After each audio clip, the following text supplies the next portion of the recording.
So now that we have set up our part in the cam tab, we are ready to actually establish our tool path. So this is what's going to be generated as G-code in an automated fashion by Inventor, saving us lots of time and allowing us to create an efficient process for milling out our little container here.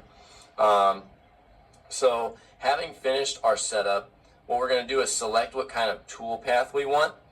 So for example, since I want a tool path that is maximally efficient, for the outer portion, I'm going to select an adaptive in this 3D option. So notice I've got like 2D milling over here, and then I've got 3D milling over here. Well, I'm creating a three-dimensional part, so I want to work in 3 dimensions. So I am going to choose the adaptive option in 3D milling. Okay, so the reason I want that is because this is going to consider like X, Y, and Z, whereas my 2D milling is just going to be considering my X and Y planes, so obviously that's not going to work for us, so we're working in the 3D adaptive. And this will allow for optimum chip clearance as well. In other words, making a tool path that works from the outside inward so the chips can clear and not clog up in your end mill. And this is where I'd like to bring in this monstrosity box to show you what can happen if we don't tool path efficiently. If we were to do this in like a 2D contour, this is the mess that you get. So notice how with this block, like the end mill should be cutting away all this material on the outer edge before it moves inward. That's really important because with this one, as a 2D contour, it was just cutting right around the lip of the box that we wanted. The problem there is though, there's no ability for the chips to like fly away, and so they clogged up in here, and then you get your end mill clogging up and your chips can't clear, and this one's just a whole mess. So this is just an illustration to help you see why these decisions are very important. Okay, so now that we've selected our 3D adaptive option, we are going to select Tool over here in our Setup tab.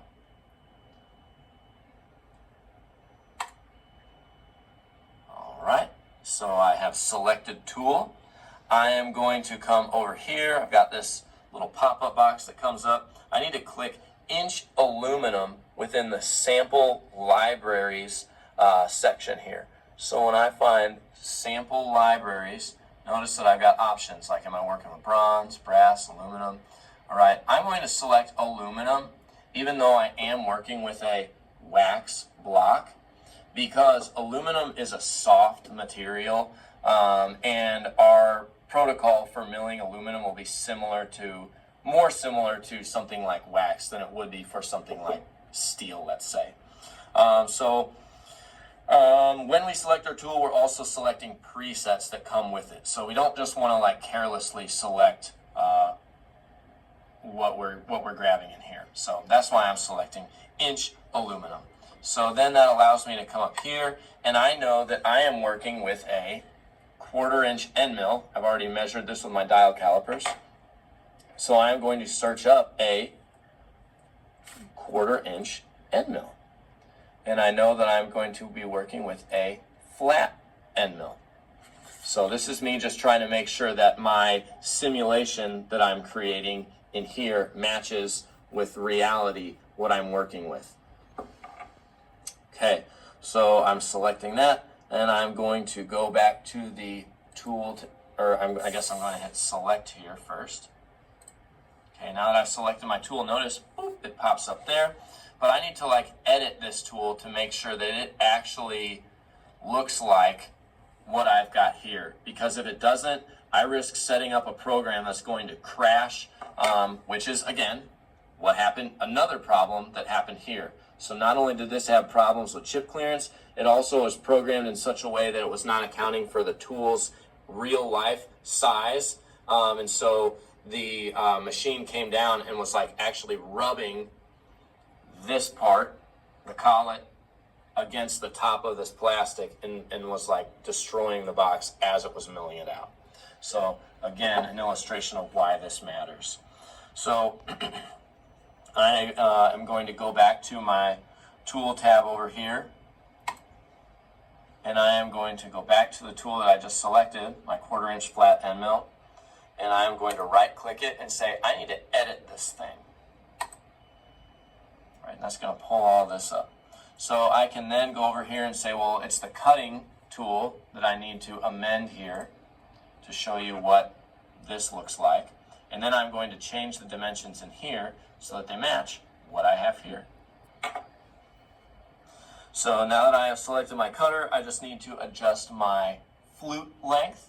The flute, as you can see in here, is like the length of the cutting section. Not 3/4, but 1 inch. So that's what I've got on this one, so that's also what I should have in here.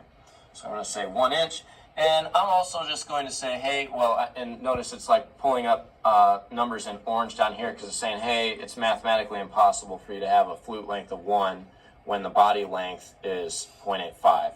So I'm going to say, yes, I do understand that, and I'm going to make this 1 inch, and I'm going to add just a hair extra here to make sure I've got clearance. So having done that, I can then click OK. And yes, I understand data changes cannot be undone. That's fine. Okay, so I'm going to hit OK. And then I'm going to click Select.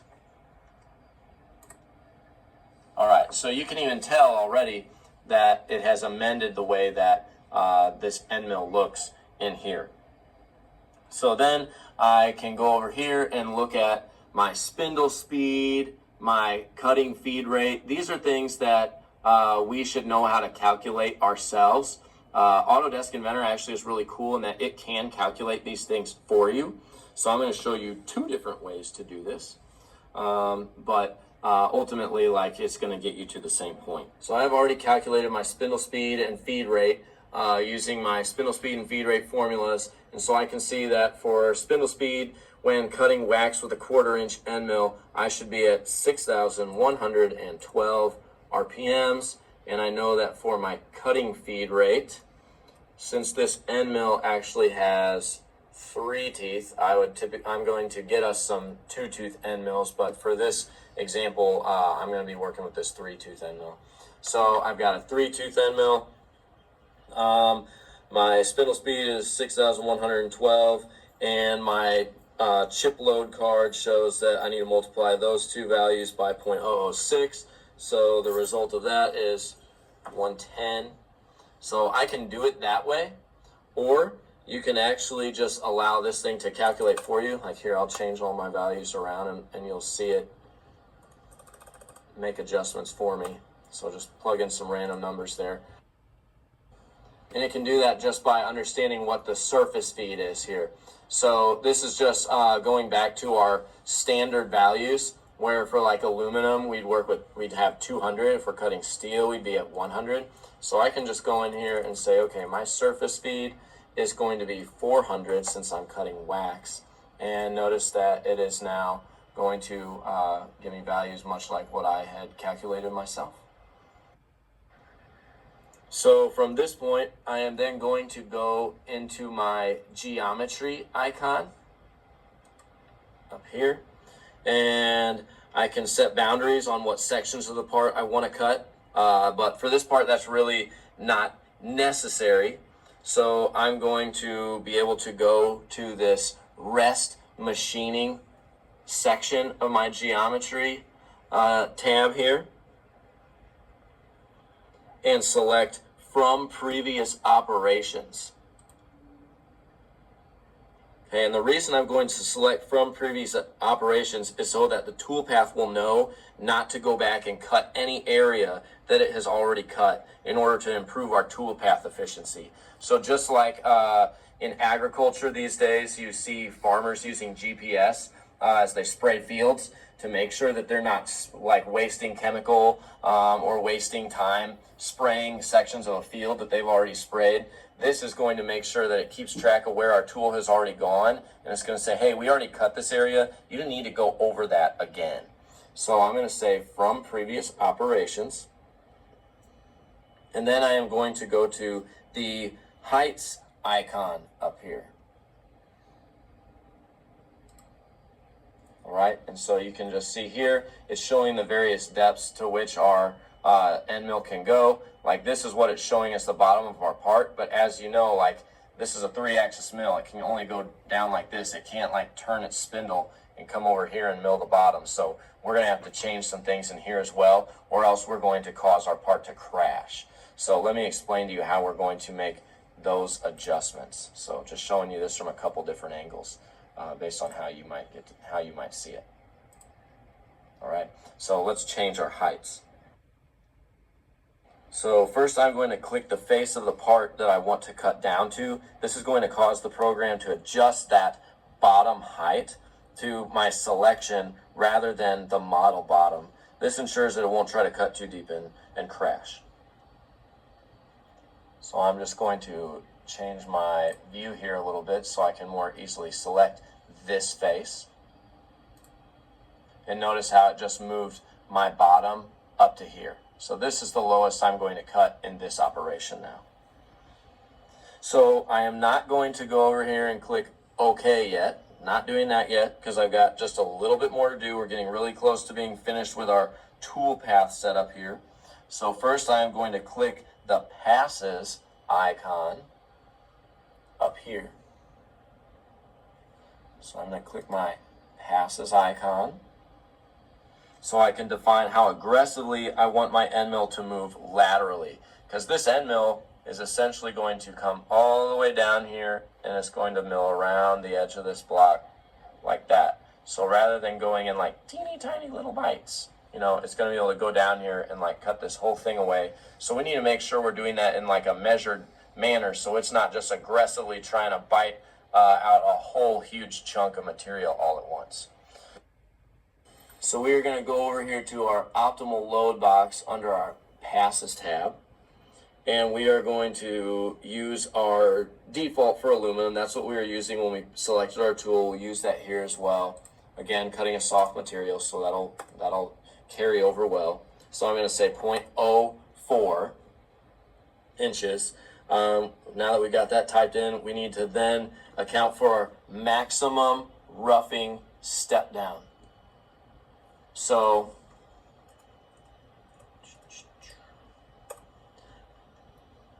I know that the length of my cutting flutes for my tool are 1 inch. So I need to say this thing should never try to rough more than 1 inch at a time. So I'm going to type in here 1 inch. So that's it will never plunge further than 1 inch at a time. Then in my fine step down, I'm going to set it to 0.05, meaning that that's the smallest amount that it'll move at in one pass. Then in axial stock to leave, I need to say 0 to say that I want it to cut to the full depth in my Z value. So that's down here. I'll just change that to 0. And at this point, I can click OK. And this is the very exciting part where it's going to create my tool path. You can see the percentages going up. Oh. Now, if you select that, okay, show your tool path. Okay.